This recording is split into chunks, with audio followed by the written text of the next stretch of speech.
Welcome back, YouTube. Today we're going to talk about testing. When you get a new firearm, do you test it? Do you test it with different ammunition? Do you test the different magazines that you might put through it? What do you test about it? Everybody should be testing their firearms for sure. If you're going to carry a firearm for defense, it's highly recommended that you put a ton of rounds through it, at least a few hundred rounds of range ammo, just to make sure everything's going to go through what they call break-in period. But you just want to make sure everything's going to function, everything's going to, nothing's going to fall apart on it, because sometimes QC at manufacturers, especially nowadays, can be pretty shaky, and you wouldn't believe the things that I've found right out of the factory that are completely unacceptable. Loose parts, things that were never Loctited in. I've found bent guide rods, you name it. It's crazy what you can see out of the factory. But as far as testing with different ammunition, you need to make sure that your gun's compatible with all the carry ammunition choices that you might have. When you go to the store, you can't just go to the store. Well, you can, but it's not advisable to just go to the store and grab a box of 20 of this or 20 of that, put it in your gun and carry it and feel safe with it. You don't know if it's going to function in there. They have different bullet shapes, profiles, the different power factors in the bullet, depending on how much recoil the bullet gives the gun. It can reciprocate the slide differently, act funny on the magazine springs, things like that. You need to make sure that your ammunition works well with your gun. 1911s, they don't like certain profile bullets. Tauruses are kind of notorious for not liking reloads, things like that. But you always need to test, and one of the things you really need to test is magazines. People overlook that. There can be a faulty magazine out of the batch. It can be a regular Glock factory magazine. It can be one of the aftermarket upgraded magazines. It could be a base plate that you put on your magazine. No matter what it is, you need to test it, and you need to test all your magazines that you plan on carrying. I have, for example, for a 1911, this is a Colt Delta Elite 1911. It comes with a Colt Delta Elite factory magazine. These are specifically made for the 10mm. They're basically their 45 magazine, but then they put this rail in here to pinch down to hold the 10mm bullet, which is a little bit skinnier, to hold it in place. They have a special follower to hopefully not let the bullet tilt forward. Then you have the Wilson Combat magazine. They put the ridge in there also. They have their version of an anti-tilt follower. Wilson Combat magazine, Colt magazine. Let's see how they do. You would naturally think that, oh, factory magazine, not so good. Wilson Combat, got to be the best, right? Well, let's see how they do. What we're testing with today is a blue dot load with a Hornady XTP on top of it. It's a really hot load, and we're going to see how it goes through here. So first we're going to do the Colt mag.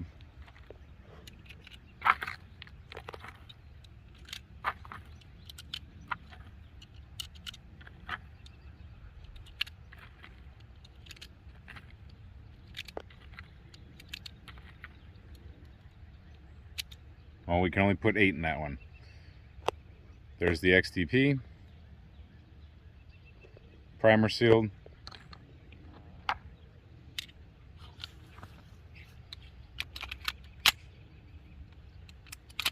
So we'll put the 1 in the gun. And then we'll put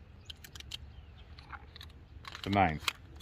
So that's how you would carry this with the original Colt flush fit mag. 9 rounds. Let's go shoot.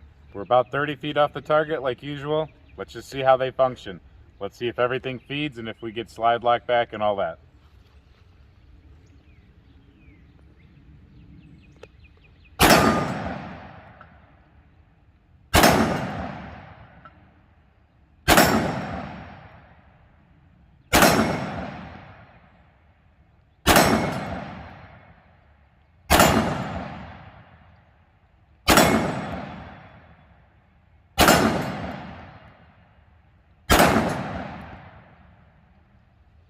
Okay, they all went, had a good lock back.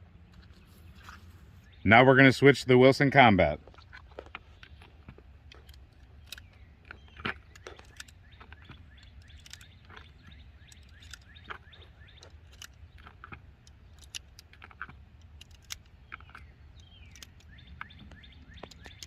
Now this one can hold 9.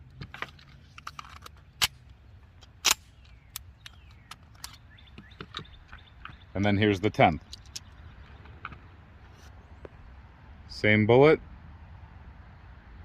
This is brand new Starline brass with XTPs.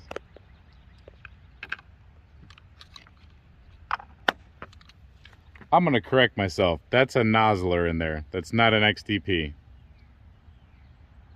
That's a 150 grain nozzler. So 1 in the gun, 9 in the mag.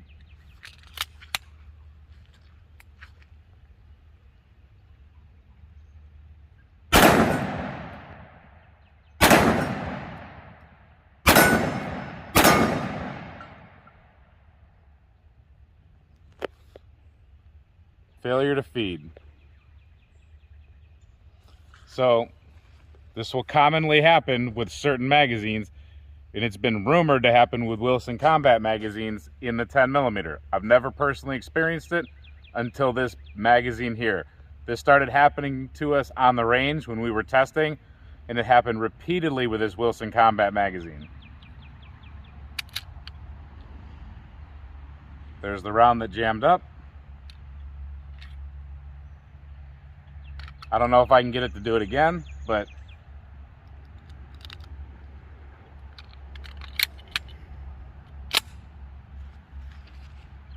actually, let me load a couple more rounds in the magazine. I'll get it to be a full mag again. So we have 9 total. I think we're 1 short of a full.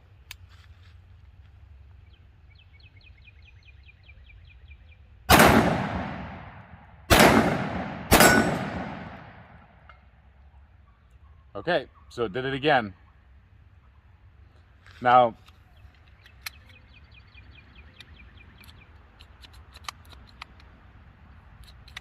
and that's a pain in the butt one.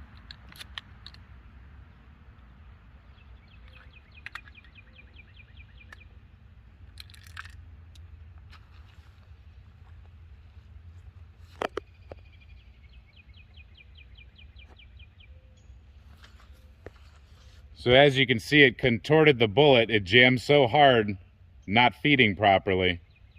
So even if it went in, if you can get it to go in, it's probably going to affect accuracy if that matters to you.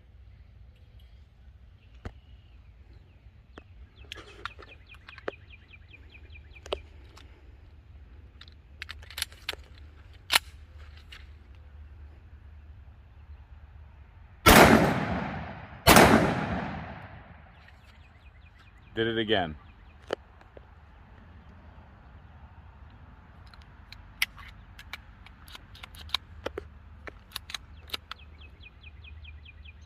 And it gets wedged in there.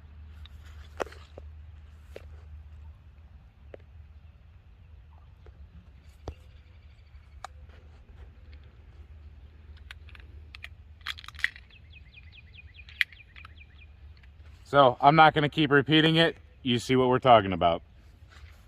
Now, I'm always honest with you guys on this channel. I fired multiple rounds through this regular factory magazine just now, no malfunctions before we did this video. This is what prompted this video. I ran all different kinds of velocities of gold dots and all different other kinds of bullets I had. No malfunction whatsoever. As soon as we go to the Wilson Combat magazine, malfunctions.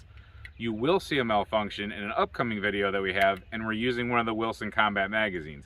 What I noticed is that, for the most part, Wilson Combat magazines will choke on anything that's a hollow point.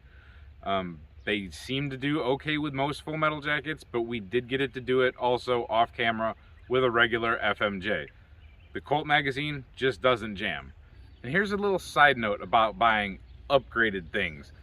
This is a Wilson Combat 308 magazine. They call it their multi-caliber magazine. They're usually on back order. I guess people want them. I wanted to try them out. I bought them. They're more expensive than a Magpul magazine, but I can tell you right now, they're not much different. They're still just regular polymer feed lips. There's no steel reinforcement in here. So a lot of you may know and some of you may not.